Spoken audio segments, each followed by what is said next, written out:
Hey everyone, so I'm up early again. Okay, not really early, it's about 10 a.m.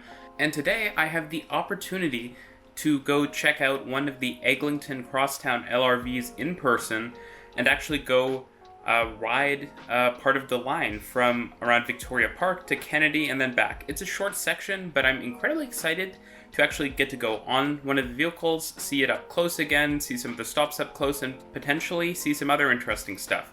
So let's go. It's always been a bit of a dream to go check out one of these various transit lines we're building in Canada before it opens and actually get to, try out the system. And so this is incredibly cool, and I'm super excited about it. I hope to do more stuff like this in the future, maybe on the REM, maybe on the Finch West LRT, maybe the Broadway subway in Vancouver. Who knows? But it's very exciting. So yeah, let's actually go this time.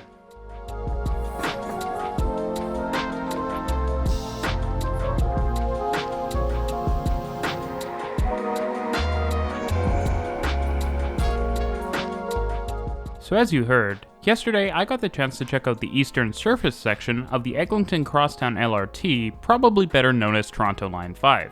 I've made a lot of videos about this line, so I'm going to spare you the background. Go check out one of my many other videos if you want more info. Upon arriving at O'Connor Station Stop, I was finally greeted with one of the famous light rail vehicles up close. I've been using B-roll of the Waterloo Ion every time one of these comes up because I haven't been able to actually get lots of good external shots, or any internal shots, but today that changes. Before heading onto the LRV, the message of the day is to be careful if you're around Eglinton. Trams are running and sometimes at speed. Unlike the right-of-way streetcars in parts of Toronto, much of the Eglinton line runs on exposed rails at the moment, and with those and cabling around it, it could be very easy to trip or get stuck. Now, I showed up nice and early before most of the other media outlets so that I could get lots of shots of both the tram and the platforms of the stop before we departed. Despite how tempting it is, I haven't walked onto the platforms across the system, and neither should you. These stops are still under construction, and yeah, it could actually be pretty dangerous. Looking around the stop, there's lots to see. Shelters with opaque ceilings are a very nice touch during hot days like these, as they provide some really nice shade, and of course there are nice benches to rest on as well. You'll also notice large next tram arrival dot matrix screens, which should be quite informative while waiting for a tram. There are also security cameras and lots of lighting, so the stop legitimately feels a lot more substantial than a right-of-way streetcar stop.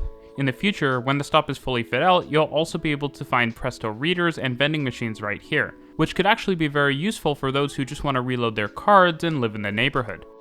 You'll tap in when entering the stop just as you would with a GO train, rather than on the vehicle as with a streetcar. There's also pleasant wayfinding, which I discussed in a previous Talking Transit episode, which I'll link in the top right corner.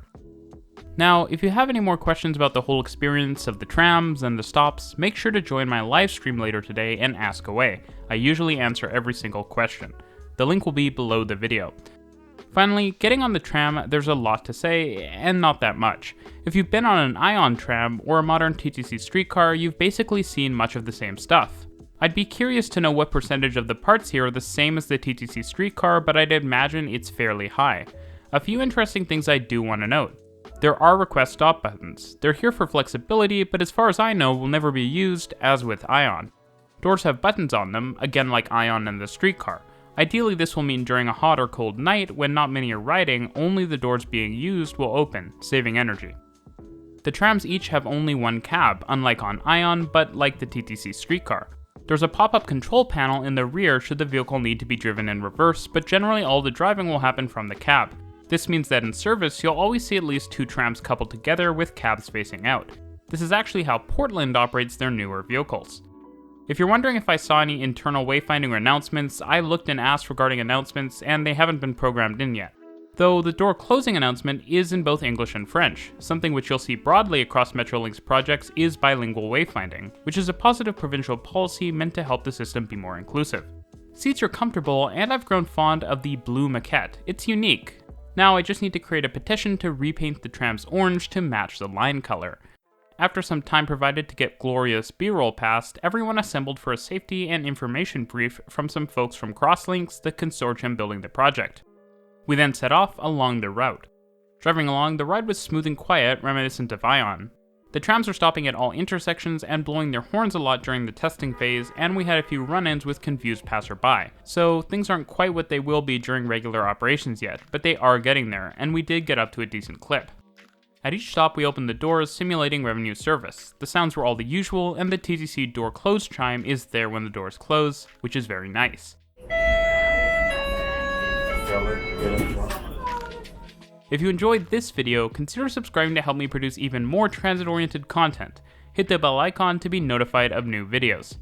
Now, when we were getting close to Kennedy, we were treated to one of the most pleasant aspects of the surface section, and something that is unique in Canada, green track. This is essentially the same as the track we've been running on for the whole trip, but has grass filling up the gaps. This has a bunch of benefits. It's more attractive, it leads to less urban heat island effect, and it can help with stormwater runoff. There's even an automated sprinkler system to irrigate it like you'd see at sports fields. I'd love to see green track on the Toronto streetcar system in places where the lanes aren't necessarily needed for emergency vehicles. As we approached Kennedy, we turned around. I decided to stay in the trailing cab and chat to the driver, which was very cool because I actually got to sit in the cab and film from there. Speaking of the cab, it's quite nice. It's really well air conditioned and features a jump seat for instructors or additional crew to use when supervising operations. This is where I actually sat when filming. It's surprisingly comfortable. The trams have tons of cameras all around them, and this allows the driver to see the platforms as well as in front of and between the cars, to make sure everything is safe during operations. The controls are laid out in the regular way, and as with the other new light rail vehicles, uses hand controls. When operating on the surface, drivers will manually operate the trams, though they'll run on automatic train operation in the tunnels west of the yard. However, there are driver assistance and safety systems to help make the job less complex. Overall, the ride was a really nice experience. I don't think I can quite comment on how things will feel in operation quite yet, because it seemed like we were being very cautious, but I did get a good sense for the trams, the stops, and the operations. This project has taken a long time, but admittedly, nothing felt poorly finished or done, and the trams were quite nice. I hope to be able to do more videos like this in the future across Canada and perhaps in other countries. So if you work on a transit project or in a transit operation that you'd like me to cover, always feel free to send me an email to the email linked on my channel. If you have a favorite system you want me to talk about in an explained or other video, leave that in the comments down below. So that's it, the Eglinton Crosstown.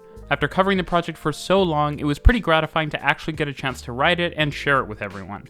While there are some aspects of the project I'm not completely fond of, at the end of the day, progress is progress, and I can't wait until regular service commences.